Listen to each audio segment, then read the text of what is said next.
Hey fellow spooks, how are you? I hope you're doing amazing. My name is Rachel and this is RachelUnabridged, where I talk about books and horror mostly. Today I want to go over what I read in December and just kind of share my thoughts with you guys about what I read. I'm going to share my star rating from Goodreads and, just keep it pretty short because I read 12 books in December and y'all probably don't want to be sitting here all day. So, yeah, let's get to it. Most of what I read in December were actually from the library, so a lot of ebooks or physical copies that I don't have on me right now, so I'm just gonna post pictures whenever that comes up. But I do have a couple that are physical copies, some nice additions to show you guys. So if you see me looking down, it's because I have StoryGraph on my phone with my list of books that I read in December. And these aren't going to be in any particular order because I really don't remember what order I read these books in. So firstly, let's talk about The Raven and Other Poems by Edgar Allan Poe, of course. I got this really cute edition from Barnes & Noble. It's so adorable. I couldn't resist, even though I had two complete copies of Edgar Allan Poe's works. One that was an old copy someone had gifted me, and then I have the Barnes & Noble edition, the big black one with the raven on the front. And I did end up gifting my old copy to my sister, so hopefully she'll become an Edgar Allan Poe like me. But when I saw this, I knew that I wanted to have a small copy of his poems and stuff so that I could have it around to read whenever I felt like it. And this one, it took me a long time to read it. I finished it in December, but I think I started it in July. But the reason for that is because I kind of went through and I annotated it and I looked up all of the allusions and different things like that in his poems to kind of help me get a better understanding. So that's why it took me so long to read this one. I ended up giving it 5 stars because, as I said, I am an Edgar Allan Poe, so I love his work. He is one of the great, classic authors. I don't think that we would have horror as it is today without him. I also read My Hero Academia, Volume 1 through 4.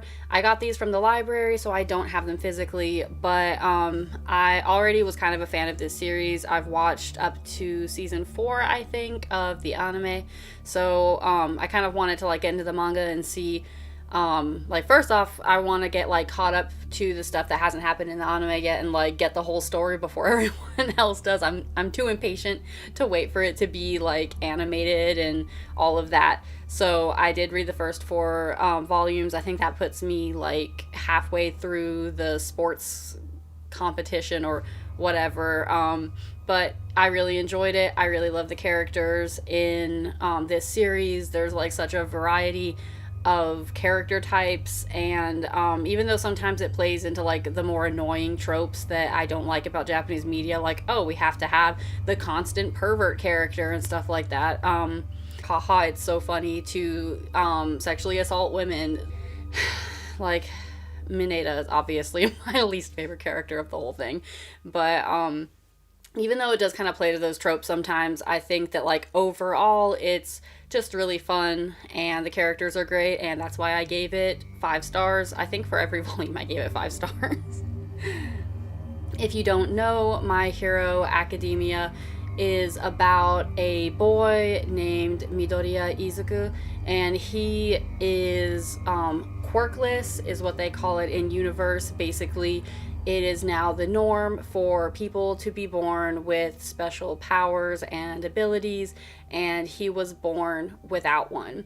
He still admires the superheroes who have come to the forefront and are trying to help humanity with their powers and stuff, and he has always wanted to be a hero and be able to help people.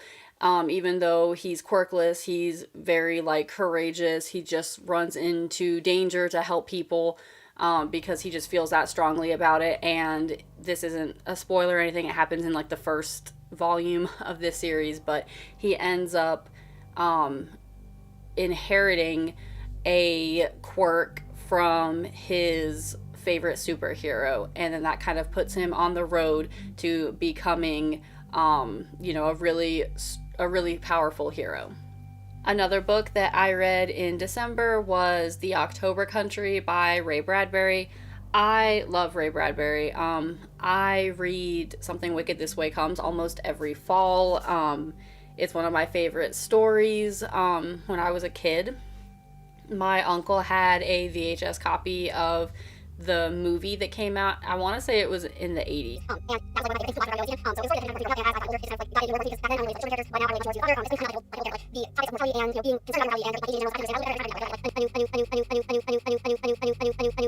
A new thing from it that I didn't get before.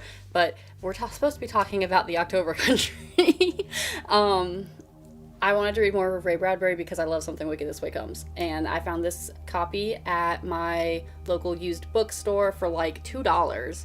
And I had heard really good things about this collection, so I went ahead and bought it. And I started reading it in October, intending to finish it in October, but I'm really bad about like sticking to short story collections.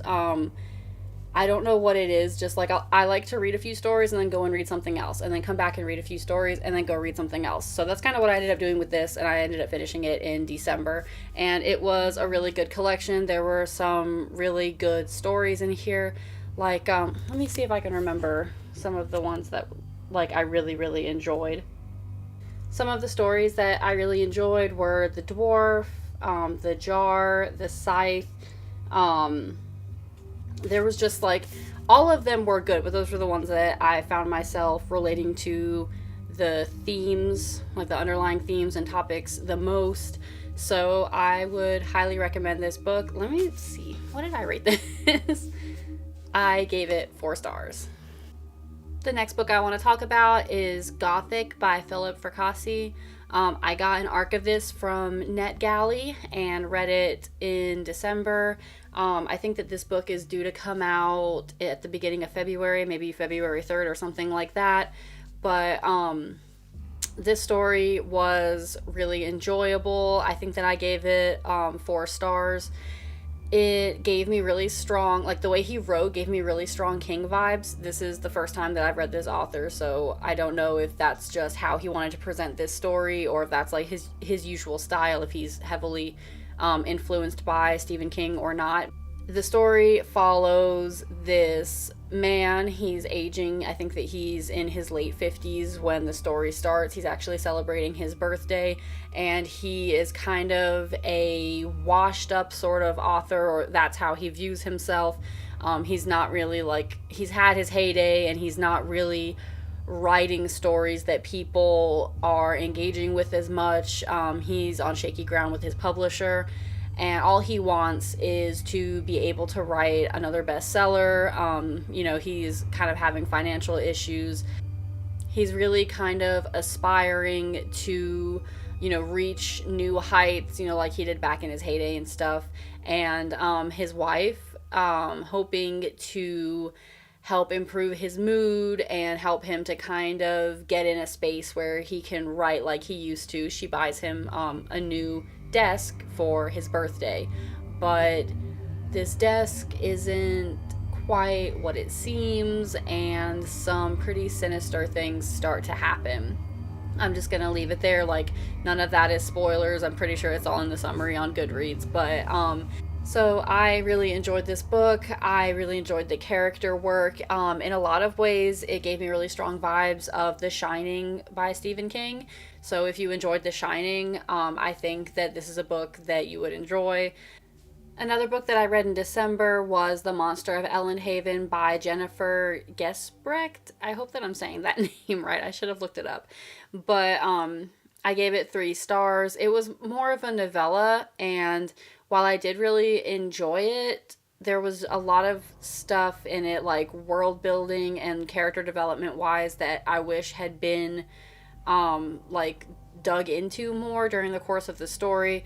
And sometimes you read a novella and you're left wanting more, and like that's a good thing, but with this one, I guess I just kind of felt more disappointed, which is why I gave it a lower rating.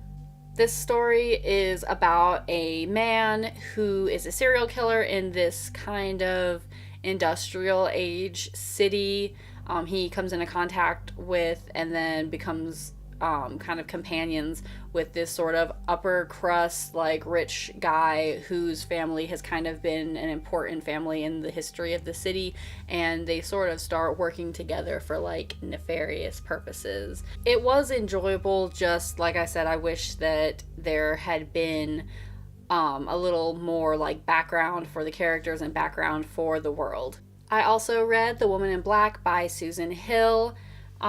This is a gothic ghost story, so it follows a lot of the usual kind of gothic horror tropes and stuff. I gave it 3 stars. This story follows a solicitor whose client has just passed, and he is the one who is tasked with going to their home, their manor, and searching, for their documents and things, their will or any important files that the company may need to carry out their final wishes and things like that. But when he gets to the house, spooky things start happening, and it kind of progresses from there. My biggest complaint with this story was it was really, really slow to get going, and then I just kind of felt like it didn't pay off in the end. I do enjoy a good slow burn, but I want to feel like I'm, I guess, getting what I paid for by the end, and this story just kind of didn't do that for me. But I would still recommend it if you enjoy a good classic haunted house kind of ghost story. I also read Ghost Eaters by McLeod Chapman.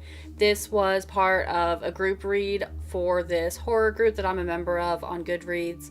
Every month they take nominations from the different members, and we vote on a poll and choose 2 books that we would like to read for the month. So that is how this book kind of came across my radar, and I was able to get a copy of it from my library.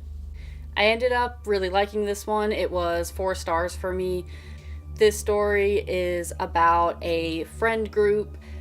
They have been very close since college, but they kind of have this, one guy who is like their leader, and the POV character is his girlfriend, and she has a little bit of an obsessive relationship with him. So when he dies, she starts looking for ways to kind of contact him, and I think that's all I'm gonna tell you. This book goes like to a crazy place. So I thought that it was really well done. The themes were like very clear and well executed, and I just overall really enjoyed it. Like I said, I gave it a 4.0. I also read The Hacienda by Isabel Cañas.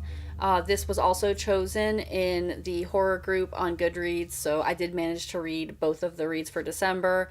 I really enjoyed this one. I gave it 4 stars. It's a gothic ghost story, another sort of haunted house situation, but it takes place in Mexico right after the War for Independence. And it's about a woman who marries this man. It's kind of a marriage of convenience. She comes from a family that has been kind of dethroned, I guess, and her father is dead. Her mother is, older, and she's a little bit sickly, and she wants to be able to take care of her in her old age. So she marries this man and intends to move her mother, to the family home as soon as possible. But once she gets to the home, she starts to realize that things with this family and this man are not as pristine as she originally thought them to be. I ended up really enjoying this one. It didn't shy away from like some really horrific moments. It was like really intense in a lot of places, and I really liked that. I also really liked the main character. I was kind of iffy about her at first, but she was like kind of fiery and intense, and I really liked those kind of heroines. In that way, this book kind of reminded me a little bit of Mexican Gothic. So if you've read Mexican Gothic, I could see you possibly enjoying this book too. My only real complaint, the reason that I didn't give it, a higher rating than 4 stars, which is still good, but I didn't care about the romance subplot. I am not really a romance reader, and a lot of the time I just think that romance in books is boring. There are some exceptions. There are some romance books that I enjoy, and there are some romance subplots that I'd really get into, but this wasn't really one of them. I was just kind of like, oh, okay. And it does, it is a subplot, but it does kind of occur throughout the whole story and kind of become a larger part of the story. So if you're not really that big into romance, maybe you won't like this as much, but I would still recommend reading it. And if you do enjoy romance, and you want spooky and romance, give it a try. I think that you might enjoy this one. All right, we have made it to the end. The last book that I read in December was Letters from a Stoic by Seneca. I actually have this collection on my Kobo. It's called the Stoic Six Pack. It's a collection of 6 works of philosophy by ancient philosophers, and specifically Stoics. So I do occasionally like to read nonfiction, and I've always been, I was an ancient Egypt child, So as I've gotten older, I've wanted to learn more about different ancient civilizations. And right now, I'm just kind of going through some of the older documents that we have from ancient Greece and Rome, and just kind of learning more about that culture. It's really fascinating stuff. I think it's really cool that we have documentation and stuff that's thousands of years old that we can still go back and read, and then kind of get a glimpse of what life was like way back then. So that was what I was reading. That was my nonfiction for December. So that is what I read in December. I'm really excited that I managed to read so much, because I was very busy, and I'm sure a lot of y'all were too, so you can relate, right? But usually when I plan what I'm going to read for the month, I'll kind of plan for 4 books, and I'll pick 4 specific titles ahead of time. And then once I finish those, then I'll sort of mood read through the rest of the month, just kind of picking up whatever strikes my fancy. So I'm really excited that I was able to read so much last month, and I'm hoping that I'll be able to do the same this month. I've already started on my January TBR, so fingers crossed we're going to hit 12 books again this month. If you guys have read or plan to read any of these books that I've talked about, definitely drop down in the comments and let me know. Either let me know what you thought of the book, or which ones you're really excited to read. I would love to hear from you guys. I'll be back next week with a video where I'm going to review the first 6 months of my 2022 Goodreads reading challenge. I read some really good books in 2022, and I thought making a video like this would give you guys a good idea of what I like to read and stuff. It would give me the opportunity to talk about books that I loved and recommend them to y'all. And yeah, I will see you again very soon. Bye.